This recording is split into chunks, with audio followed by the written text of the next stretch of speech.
Bismillahirrahmanirrahim. Assalamualaikum warahmatullahi wabarakatuh.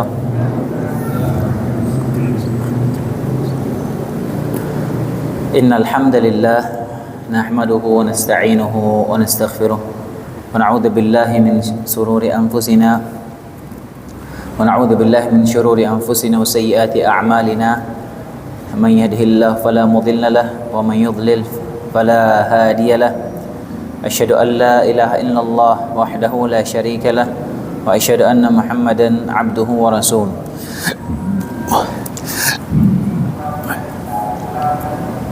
Ya ayyuhalladzina amanu taqullaha haqqa tuqatih wa la tamutunna illa wa antum muslimun. Fa inna asdaqal hadithi kitabullah wa khairul hadi hadi Muhammadin sallallahu alaihi wasallam wa syarrul umuri muhdatsatuha wa kullu muhdatsatin bid'ah wa kullu bid'atin dhalalah wa kullu dhalalatin finnar. Allahumma 'allimna ma yanfa'una wanfa'na bima 'allamtana wa zidna 'ilman wa imanan wa aslih lana sya'nana kullah wa la takilna ila anfusina tarfata 'ain. Hadirin rahimani wa rahimakumullah, kita lanjutkan pembahasan kita tentang rukun iman. Dan kita masih pada pembahasan rukun iman yang kelima, al-iman bil yaumil akhir. Dan pada pertemuan yang lalu kita telah membahas tentang sirat, yaitu jembatan yang terbentang di atas neraka jahanam. Kita sudah menjelaskan bagaimana sifatnya, sifat dari sirat tersebut, bagaimana panjangnya, bentuknya, kemudian siapa saja yang akan menyeberangi sirat tersebut, siapa yang tidak. Kemudian kita juga sudah menjelaskan bagaimana keadaan manusia ketika menyeberangi sirat di yaumul qiyamah nanti. Adapun orang yang beriman dan orang munafik, maka semuanya akan menyeberangi sirat tersebut, khususnya orang yang beriman. Kata Allah Subhanahu wa taala dalam surat Maryam, wa in minkum illa wariduha kana ala rabbika hatman maqdiya. Tidaklah salah seorang dari kalian kecuali pasti akan mendatangi neraka. Maksudnya dia akan melewati neraka melalui sirat tersebut. Itu sudah ketetapan yang pasti yang sudah Allah tetapkan. Tsumma nunajjil ladzina ittaqaw wa nadharu adh-dhalimina fiha jithiya. Kemudian kami akan menyelamatkan orang-orang yang bertakwa dan kami biarkan orang yang zalim tersimpuh, menyesal, jatuh ke dalam neraka jahanam wa'iyadzubillah. Dan kita juga sebutkan bagaimana keadaan manusia ketika menyeberangi sirat, dan semua itu tergantung pada bagaimana amalan kita ketika di dunia. Karenanya kecepatan manusia ketika melewati sirat dan sebesar apa cahaya yang diberikan oleh Allah Subhanahu wa taala ketika menyeberangi sirat, itu tergantung amal soleh kita ketika di dunia. Yang amalnya lambat, maka lambat dia akan menyeberangi sirat. Yang amalnya redup ketika di dunia, maka redup lampu yang cahaya yang akan diberikan ketika melewati sirat yang sangat gelap gulita tersebut. Ada yang menyeberangi sirat dengan cepat seperti kilat, ada yang seperti kuda perang, ada seperti burung yang terbang, dan ada yang merangkak terseok-seok. Dan di samping-samping sirat ada besi-besi kalalib yang akan menghantam, mencabik-cabik tubuh seorang tergantung amalannya. Maka dari kesimpulan yang sudah kita bahas kemarin, kaum mukminin yang menyeberangi sirat, kondisi mereka kita simpulkan menjadi tiga, sebagaimana kita sebutkan pada pertemuan yang lalu, yaitu najin musallam, kemudian makhdush, kemudian makdus. Yang pertama najin musallam, dia selamat, berhasil melewati sirat, selamat tanpa cacat. Ini yang pertama. Yang kedua, dia najin makhdus, dia selamat tapi dia tubuhnya tersayat-sayat, tercabik-cabik oleh kalalib yang ada di samping sirat tersebut. Dibersihkan sisa-sisa dosanya di situ. Terseok-seok dia, tapi selamat, dia nggak jatuh ke dalam neraka, tapi sudah tersayat-sayat badannya dia, tercabik-cabik tubuhnya. Kemudian yang ketiga ada yang terjungkal ke neraka makdush. Nah, kemudian setelah melewati sirat ini hadirin rahimani wa rahimakumullah, apa setelah itu? Setelah sirat apa hadirin? Marwan? Surga? Surga setelah sirat? Belum, ada satu lagi. Yang ini kita bahas malam ini, yaitu ada yang disebut dengan nama Al-Qantarah. Sedikit lagi ke surga. Udah, ini sebelum masuk surga. Stop dulu di situ. Di Al-Qantarah ini. Dan setelah manusia nanti melewati sirat, maka mereka akan dihadapkan, dikumpulkan di tempat yang disebut dengan Qantarah. Nabi SAW bersabda, "Yakhlusul mu'minu minan nar, fayuhbasuna ala qantaratin bainal jannati wan nar. فيقص لبعضهم من بعض مظالم كانت بينهم في الدنيا حتى إذا هذبوا ونقوا أذن لهم في دخول الجنة فوالذي نفس محمد بيده لا أحدكم أهدى بمنزله في الجنة منه بمنزله كان في الدنيا." Setelah seorang selamat, seorang yang beriman selamat dari neraka, artinya dia setelah berhasil melewati sirat, maka tertahanlah mereka di sebuah tempat yang bernama Qantarah, yang ada di antara surga dan neraka. Maka ditegakkanlah qisas di antara mereka akibat kezaliman yang terjadi di antara mereka selama berada di dunia. Untuk perhatikan hadis ini, kita akan menjelaskan makna dari hadis ini sekarang tentang Qantarah ini.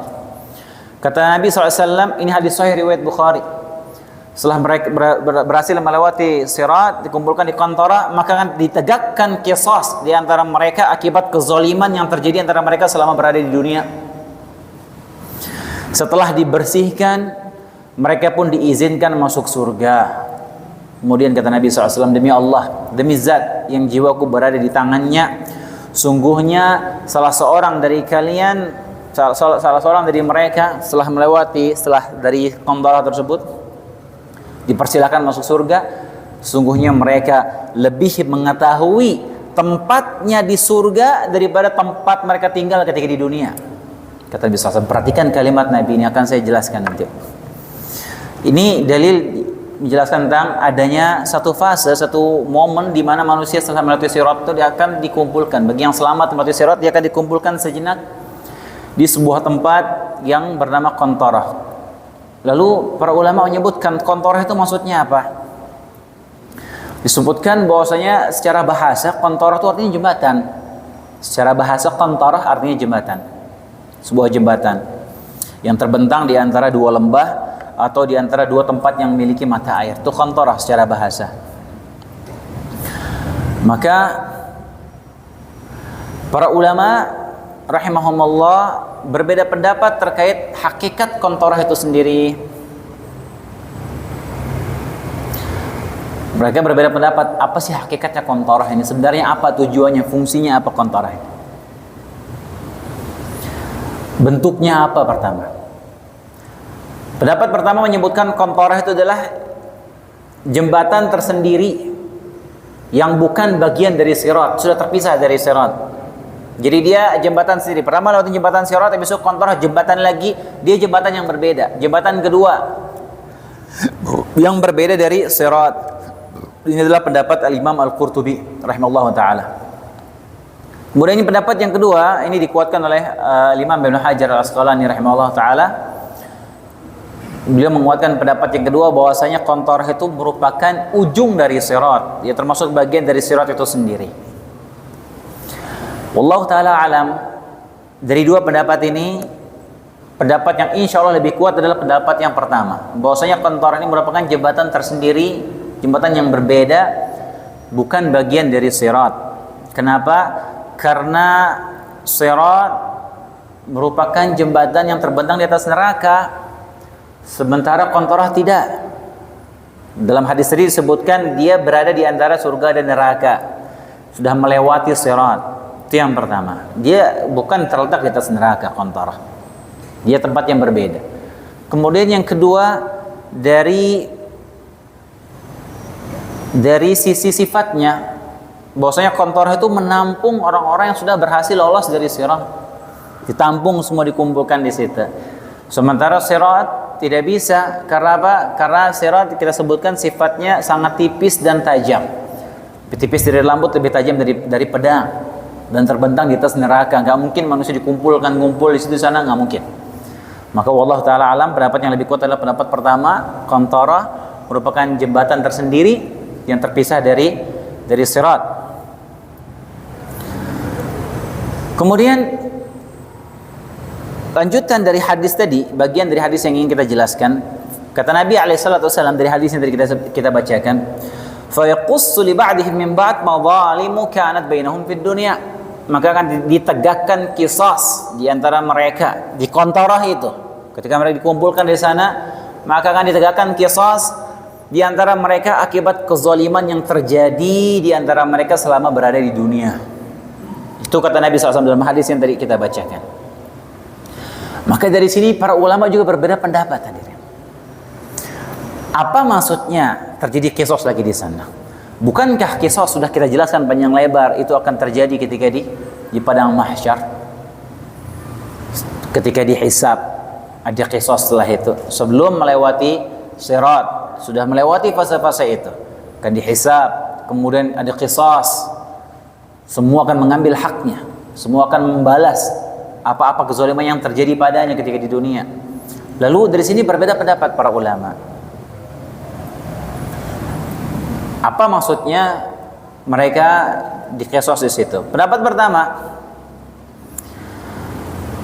pertama menyebutkan bahwasanya qisas yang ditegakkan di atas qantarah itu merupakan lanjutan dari qisas yang belum selesai urusannya di padang mahsyar. Tapi ini diperuntukkan untuk sebagian orang saja, enggak semua. Jadi qisas yang akan ditegakkan di atas qantarah menurut pendapat yang pertama ini qisas secara umum dari kezaliman baik kezaliman pada badan manusia, kezaliman pada harta manusia, kezaliman pada harga diri manusia, maka akan diqisas di situ sisa dari qisas yang di padang mahsyar. Tapi lalu kan mungkin muncul pertanyaan, kenapa ditunda? Kenapa disisakan? Kenapa nggak diselesaikan ketika di padang mahsyar? Kenapa harus disisakan untuk diselesaikan di qantarah? Maka para ulama menjelaskan bahwasanya alasan ditundanya qisas tersebut di qantarah tidak diselesaikan di padang mahsyar. Kenapa? Karena qisas yang terjadi di padang mahsyar itu untuk perkara-perkara yang besar.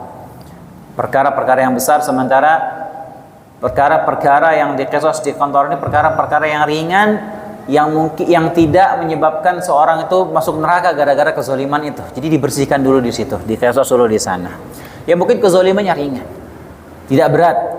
Ini penjelasan para ulama. Kemudian di antara hikmahnya menurut pendapat yang pertama ini, selain yang itu, yang pertama karena ini untuk mengqisas perkara-perkara yang ringan. Kemudian yang kedua, diqisas di qantarah itu akan berpotensi besar kemungkinan seorang itu bisa dimaafkan oleh orang yang dizoliminya. Kenapa? Karena surga sudah di depan matanya dia. Dia sudah berhasil melewati neraka. Ketika menyeberangi sirat, dia sudah selamat di neraka. Surga sudah di depan matanya dia. Maka besar kemungkinan orangnya akan maafkan dia sudah. Tapi ketika di padang mahsyar nggak ada istilah hadirin. Ketika diqisas di padang mahsyar mustahil ada yang muslim memaafkan di situ, nggak mungkin. Wala hatta antara bapak sama anaknya, ibu sama anaknya, istri sama suaminya, tidak ada maaf-maafan. Semua akan menuntut haknya. Anak akan menuntut bapaknya. Kenapa bapaknya dulu begini? Bapak kurang ngasih haknya. Bapaknya dulu begini begitu. Bapak akan nuntut anaknya dia. Ketika di padang mahsyar, istri nuntut suami.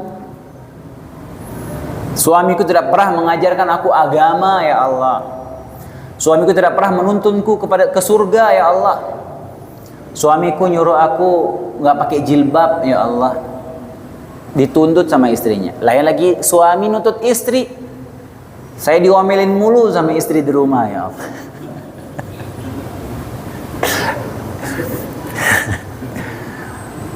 Dituntut. Makanya Allah sebutkan yauma yafirul mar'u min akhihi wa ummihi wa abihi wa sahibatihi wa bani.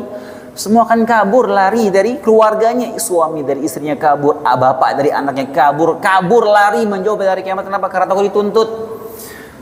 Gak ada istilah di maafin ketika di padang mahsyar nanti. Nilep uang orang 1.000 rupiah. Jangan kira 1.000 rupiah akan hilang begitu saja. Udah ditelan, udah jadi asap, sudah dihilang, udah nggak ada wujudnya. La tu'addunnal huquqa ila ahliha, kata Nabi SAW. Hak pasti akan dikembalikan kepada pemiliknya pada hari kiamat.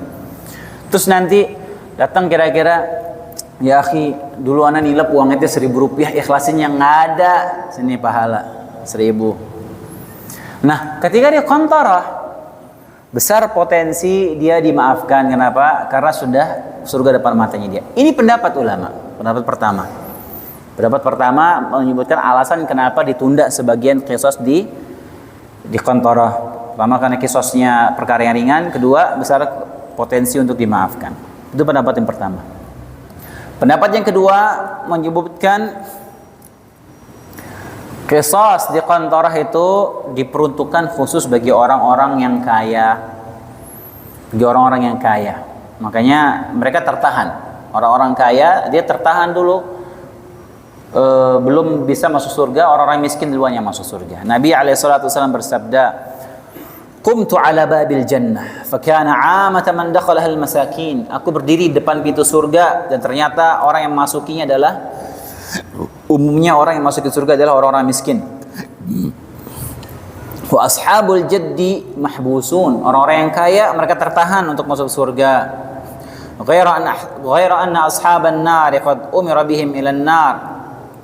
Dan penduduk neraka yang divonis masuk neraka sudah dimasukkan ke dalam neraka. Faqumtu ala babin nar. Aku berdiri depan pintu neraka. Fa idza amatu man dakhalaha an-nisa. Mayoritas yang masuk neraka adalah kaum wanita. Ini hadis sahih riwayat Bukhari dan Muslim. Jadi pendapat kedua ini menunjukkan bahwasanya mereka di qisas di kantor itu ini khusus bagi orang-orang yang kaya. Bagi orang-orang yang banyak hartanya. Kenapa? Karena berat di situ mereka dari dalam harta tersebut banyak hak-hak orang miskin. Semakin banyak hartanya, semakin banyak hak fuqara dan masakin dalam hartanya tersebut. Ketika dia tidak mengelola hartanya, mengelola zakatnya, mengelola sedekahnya dengan baik, maka ini akan berat bagi dia di akhirat. Lama hisabnya, kemudian di kontorah juga akan, berdasarkan hadis ini dia akan tertahan di sana di kontorah untuk menyelesaikan hak-haknya dia akan tertahan. Hadis juga disebutkan dalam hadis lain bahwasanya orang miskin itu lebih dulu masuk ke surga dibandingkan orang kaya 500 tahun. 500 tahun hadirin. Lama sekali. Yang miskin duluan masuk, kita sudah jelaskan hadisnya. Kenapa? Ketika di dunia mereka jarang mendapatkan kenikmatan, susah hidupnya. Ada orang yang di seumur hidup miskin. Ada orang yang di seumur hidup dari lahir sampai meninggal dia susah hidupnya. Ada banyak yang seperti itu. Nah, orang-orang seperti ini dia cepat masuk surga insyaallah. Supaya disegerakan kenikmatan bagi dia. Tapi ingat, tidak maknanya ini bukan berarti orang yang kaya itu surganya nggak bagus lah. Orang kaya mungkin dia tertunda masuk surga, tapi bisa jadi setelah dia masuk surga, surganya jauh lebih tinggi daripada orang miskin. Kenapa? Karena dia banyak pahala dengan hartanya dia.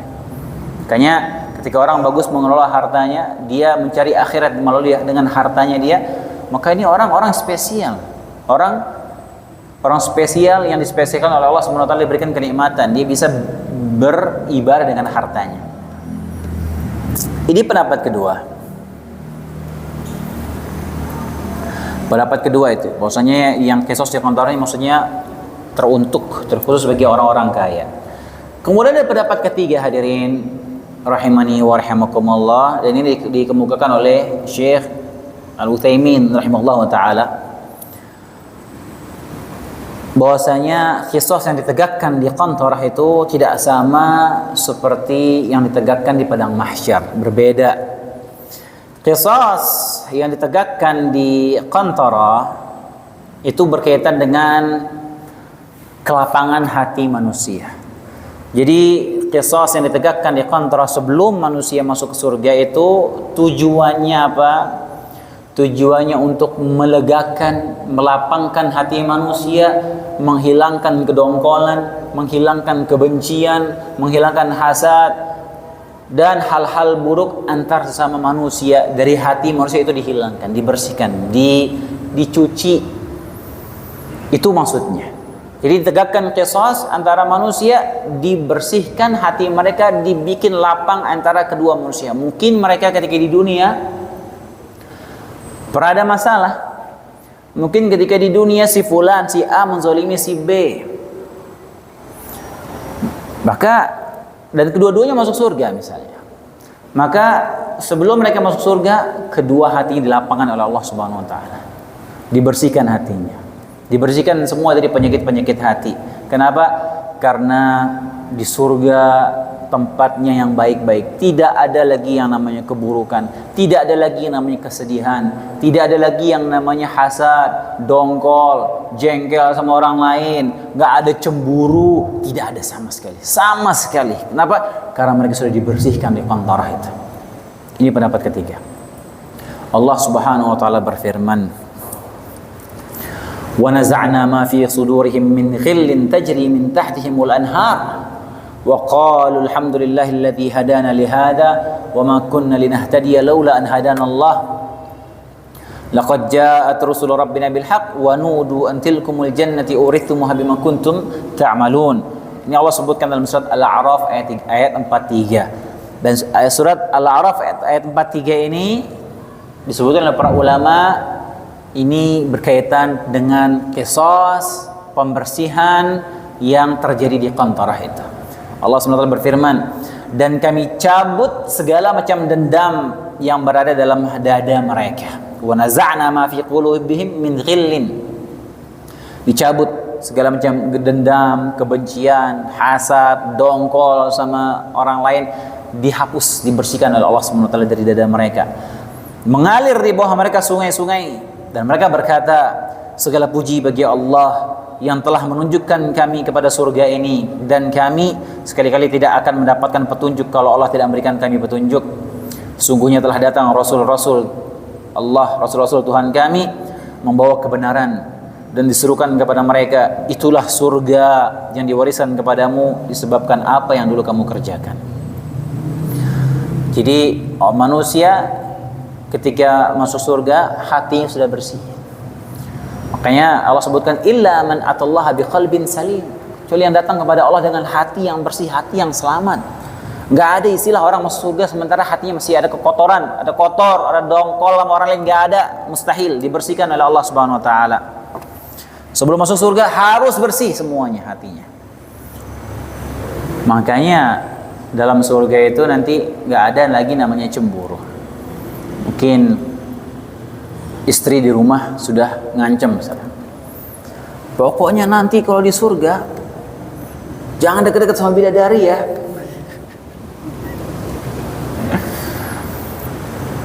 Misalnya ada yang nanya loh, ada yang nanya kepada masyayikh, Syekh boleh nggak anda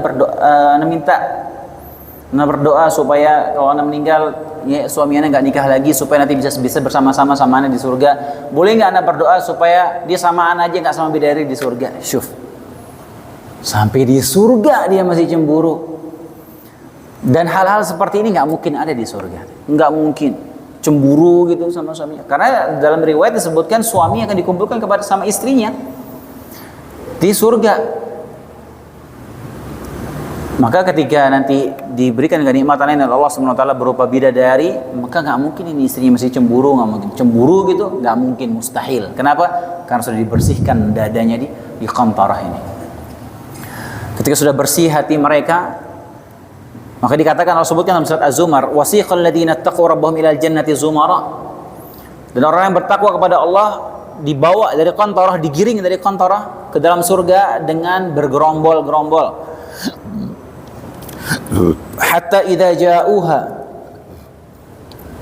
wa futihat abwabuha wa qala lahum khazanatuha salamun alaikum tibtum fadkhuluha khalidin. Sudah digiring dari Qantarah ke surga secara berkelompok-kelompok, bergerombol-gerombol. Ketika sudah sampai depan pintu surga, dibukakan pintu surga, maka berkatalah penjaga pintu surga kepada mereka, "Salamun alaikum," kesejahteraan bagi kalian. "Tibtum," berbahagialah kalian. Disebutkan arti tibtum ini dalam ahli tafsir, sebagian ahli tafsir menyebutkan kalian telah bersih. Tibtum, kalian sudah bersih. Fadkhuluha, kalian sudah dibersihkan, kalian sudah bersih, maka silahkan masuk ke dalam surga. Fadkhuluha khalidin, dan kalian akan kekal di dalamnya. Dan pendapat yang ketiga ini, wallahu taala alam, insyaallah pendapat yang lebih kuat. Jadi apa tujuan terjadinya qisas di qantarah itu? Tujuannya adalah untuk membersihkan sisa-sisa kedongkolan dalam hati manusia. Mungkin manusia ketika di dunia saling menzolimi satu sama lain. Ketika dia dizolimi, diambil hartanya misalnya, terjadilah perselisihan antara mereka. Kemudian yang menzolimi ini dia merujuk, dia kembalikan hartanya, sudah nih hartamu dulu saya zolimi, saya minta maaf. Mungkin dia bisa maafkan, tapi masih ada sesuatu dalam hatinya. Biasanya manusia seperti itu. Dia masih menyimpan sesuatu dalam hatinya. Dia dulu pernah zolimi saya, dia pernah nilap uang saya, ini orang pernah menghina saya dulu, ini orang pernah gibahin saya dulu, ini orang telah begini dan begitu. Walaupun mungkin dia sudah minta maaf, dia maafkan, tapi biasanya ada rasa itu tersimpan, tersisa dalam hatinya dia. Dan hal-hal seperti ini tidak boleh ada dalam surga, hadirin. Maka mungkin ketika dia di padang mahsyar, dua orang ini sudah diqisas oleh Allah Subhanahu wa taala. Ketika dihisab, diqisas, haknya sudah dikembalikan kepada pemiliknya, sudah diadili, tapi mungkin masih ada berbekas dalam hatinya dia. Si fulan dulu di dunia pernah nilap saya. Dia sudah dibalikkan, dia sudah dikasih, dia pahalanya sudah dapat. Ingat nih, saya ingat mukanya si fulan nih. Ntar di surga gue tandain nih mukanya. Dulu di dunia dia begini, misalnya di surga, lihat tuh si fulan dulu di dunia dia ngambil duit, nggak ada kayak begitu. Sudah dibersihkan hatinya. Dia walaupun dia pernah berbuat zalim, di kantor itulah tempatnya nanti dibersihkan sisa-sisa kedongkolan dalam hatinya. Dan ini insya Allah pendapat yang lebih kuat, hadirin, dari tiga pendapat tersebut.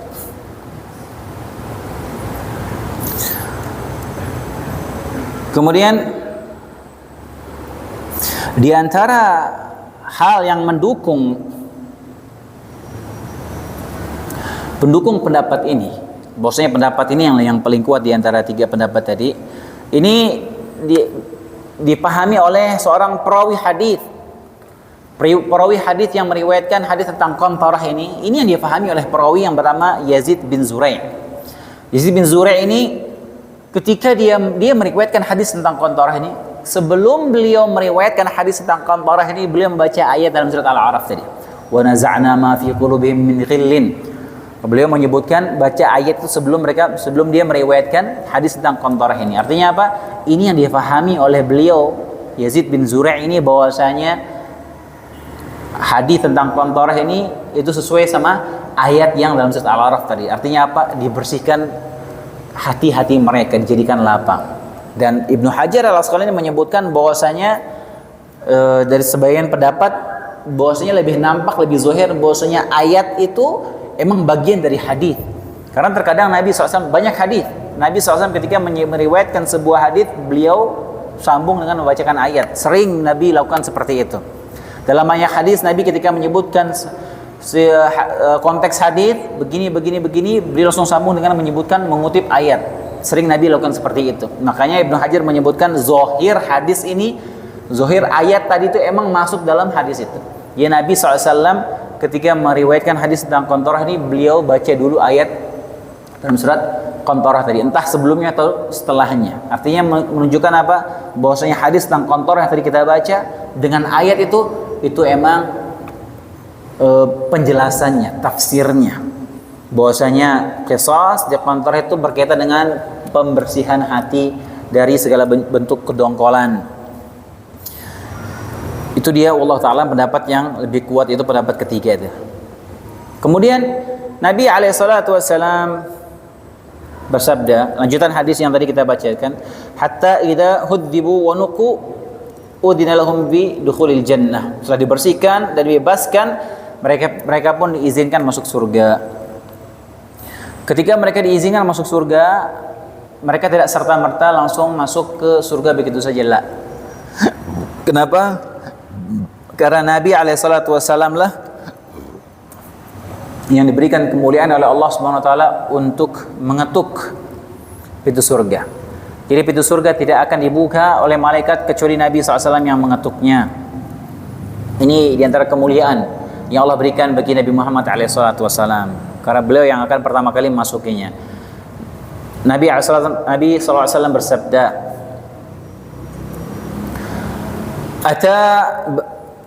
Ati babal jannati yawmal qiyamah. Aku mendatangi pintu surga pada hari kiamat.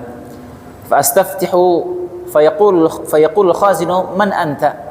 Maka aku mengetuk pintu surga, aku minta dibukakan, maka penjaga pintu surga berkata, man anta, siapa engkau? Fa aqulu Muhammad, aku Muhammad. Fayaqul bika umirtu la aftahu li ahadin qablaka. Ini yang aku diperintahkan oleh Allah Subhanahu wa taala, bahwasanya aku tidak boleh membuka pintu ini sebelum kamu datang. Ini hadis sahih riwayat Muslim. Jadi Nabi SAW yang akan mengetuk pintu surga, baru pintu surga itu terbuka. Setelah itu baru Nabi SAW memasukinya, kemudian mereka manusia yang lain akan memasukinya secara bergerombol. Dan ini diantara kemuliaan Nabi SAW, diantara bentuk syafaat Nabi. Karena di akhirat nanti syafaat Nabi itu ada berbagai macam. Insya Allah pembahasan setelah ini adalah pembahasan tentang syafaat. Di antara syafaat Nabi ketika di akhirat nanti itu ketika syafaatul uzma, ketika meminta dimulai persidangan. Kemudian juga di antara syafaat Nabi berikutnya, beliau meminta akan dibukakan pintu surga, dan tidak ada yang bisa membukanya, diizinkan kecuali Nabi Muhammad SAW. Kemudian lanjutan hadis tadi, kata Nabi SAW, fawalladhi nafsu Muhammadin biyadih la ahadukum ahda bimanzilihi fil jannati minhu bimanzilihi kana fid dunya.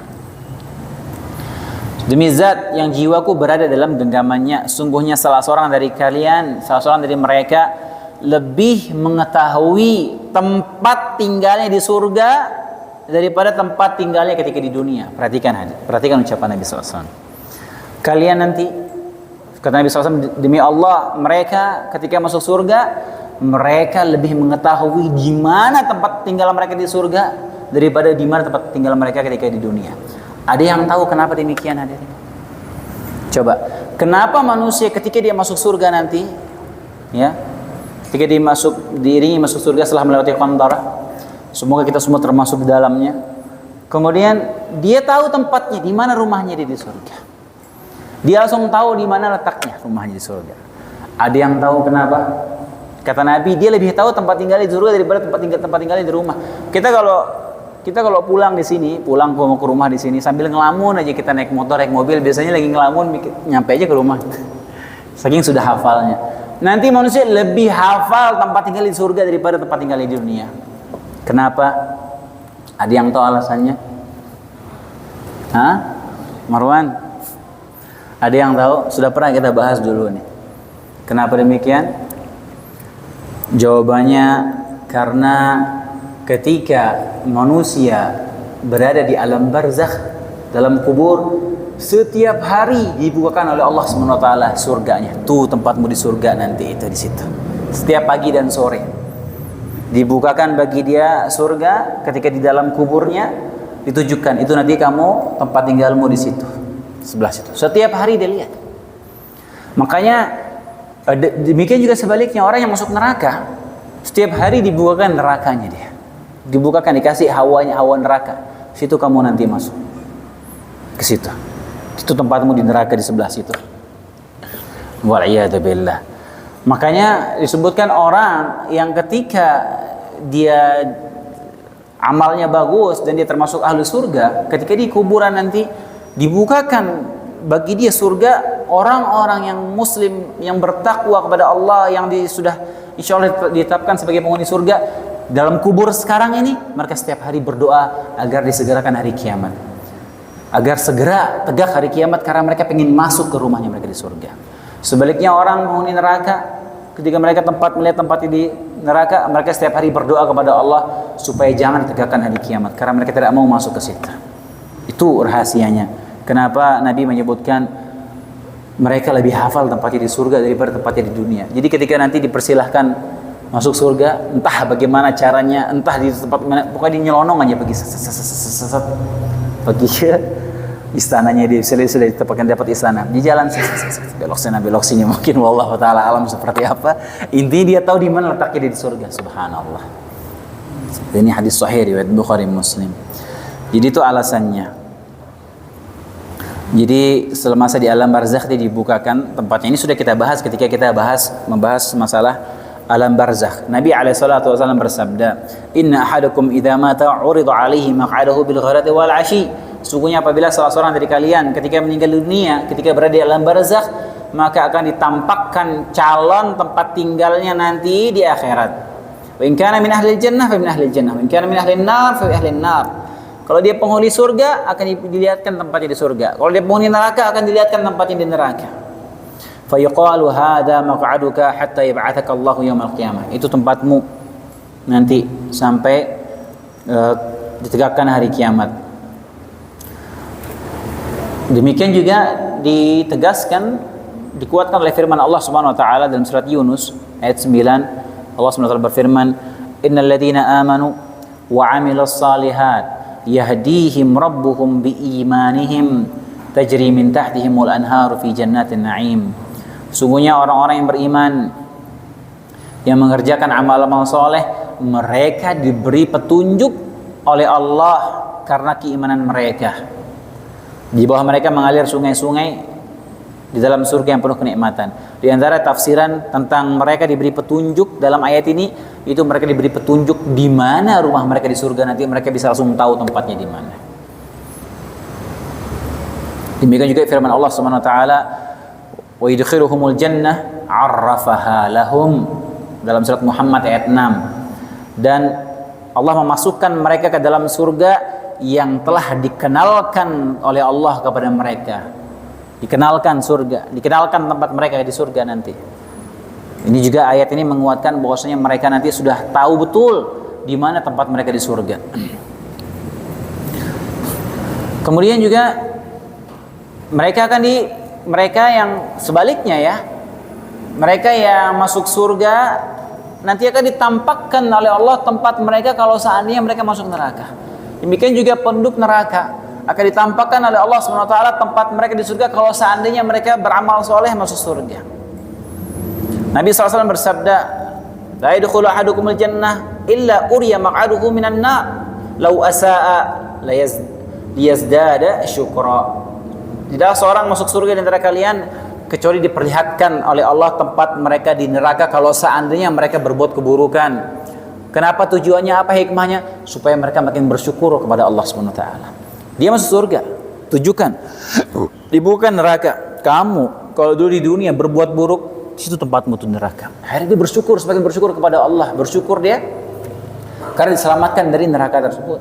Sebaliknya penduduk neraka dibuka oleh Allah surga. Kamu kalau saya dulu di dunia berbuat baik, beramal soleh, situ tempatmu di surga. Akhirnya apa? Bikin dia semakin menyesal, makin dia tersiksa batinnya. Penduduk neraka sudah fisiknya tersiksa dengan adab, menderita karena adab, di adab fisiknya plus batinnya juga tersiksa. Kenapa? Semakin menyesal dia. Kenapa dia menyesal? Karena diperlihatkan oleh Allah Subhanahu wa taala tempatnya dia di surga kalau seandainya dia beramal saleh. Kemudian belum cukup sampai di situ. Bagaimana Allah Subhanahu wa taala ingin menambah kenikmatan, menambah rasa syukur penghuni surga dan menambah penyesalan dan penderitaan penghuni neraka. Sudah ditunjukkan tempatnya mereka kalau seandainya masuk neraka di situ. Ini kalau si fulan kalau seandainya masuk surga di situ tempatnya. Sehingga mereka semakin bersyukur, yang ini semakin menyesal. Udah gitu terakhir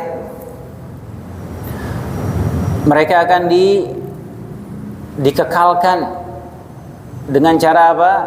Kita sudah sebutkan juga, kematian dijadikan konkret oleh Allah SWT, kemudian disembelih.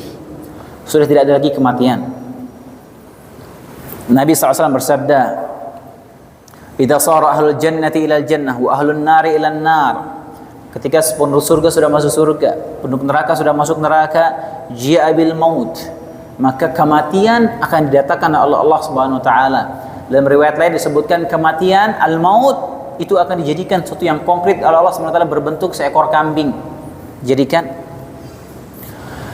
hatta yuj'ala bainal jannati wan nar. Kemudian kematian ini al-maut sudah dijadikan berbentuk seekor kambing ini akan diletakkan di antara surga dan neraka. Kemudian diseru kepada penduduk surga dan penduduk neraka. Tsumma yunadi munadin, ya ahlal jannah la maut wa ya ahlan nar la maut. Kemudian disembelih itu kambing tersebut, kematian disembelih, kemudian diserukan kepada mereka, wahai penduduk surga, sudah tidak ada lagi kematian setelah ini. Kalian akan kekal di surga, enggak ada mati, hidup selamanya, abadal abad, tidak ada putusnya, selamanya. Demikian juga penduduk neraka, wahai penduduk neraka, kalian tahu ini apa? Iya ya Allah, itu al-maut, itu kematian, disembelih, kematian. Sudah tidak ada lagi kematian setelah ini. Kalian akan tetap hidup di neraka selamanya, abadal abad. Selamanya kalian akan kekal dalam neraka, enggak mati-mati. Wal'iyadzubillah. Fayazdadu ahlul jannati farahan ila farahihim, maka penduduk surga pun semakin gembira, semakin bahagia setelah disembelih kematian itu. Bahagia mereka karena mereka tahu mereka akan kekal selamanya, enggak akan mati-mati di surga. Wa yazdadu ahlun nari huznan ila huznihim, maka penduduk neraka pun semakin sengsara, semakin sedih, semakin menderita dia. Karena apa? Karena dia tahu dia tidak akan mati, tidak akan mati-mati sudah di neraka. Mereka akan kekal abadi selamanya, enggak mati-mati. Wal iyadzubillah, na'udzubillah. Kemudian firman Allah Subhanahu wa taala, wa anzirhum yawmal hasrati id qudiyal amru wa hum fi ghaflatin wa hum la yu'minun. Dan berilah peringatan kepada mereka tentang hari penyesalan. Antara hari kiamat itu namanya yaumul hasrah, kita sudah jelaskan. Di antara nama hari kiamat itu yaumul hasrah, hari penyesalan, yaitu ketika segala perkara telah diputus dan mereka dalam kelalaian dan mereka tidak pula beriman. Dan di antara penafsiran yaumul hasrah dalam ayat tersebut, hari penyesalan, ini di antara nama hari kiamat. Di antara tafsirannya disebutkan oleh ahli tafsir, yaitu ketika kematian itu disembelih tadi. Ketika kematian disembelih tadi, sudah enggak ada lagi kematian disembelih di hadapan penduduk neraka. Ini disebutkan oleh Ibnu Rajab Al-Hambali tafsirannya. Maka penyesalan terjadi begitu luar biasa dalam hati mereka. Menyesal luar biasa. Kenapa? Karena mereka melihat sudah tidak lagi kematian. Mereka tahu mereka akan kekal selamanya di neraka. Sebelum kematian itu disembelih, hadirin, sebelum kematian itu disembelih di hadapan mereka, mereka masih ada harapan. Mereka masih ada harapan, berharap suatu saat mereka mungkin akan dikeluarkan dari neraka oleh Allah Subhanahu wa taala. Tapi ketika kematian itu sudah disembelih di hadapan mereka, maka hilanglah harapan tadi. Sudah enggak ada lagi harapan dan mereka semakin tersiksa, semakin menyesal. Nasallallahu salama wal afiyah. Mungkin demikian saja kajian singkat yang bisa kita sampaikan di kesempatan malam hari ini. InsyaAllah kita lanjutkan pada pertemuan berikutnya, membahas tentang syafaat. Kurang lebihnya saya mohon maaf. Kita tutup dengan doa kafaratul majlis. Subhanakallahumma bihamdika asyhadu an la ilaha illa anta astaghfiruka wa atubu ilaik. Assalamualaikum warahmatullahi wabarakatuh.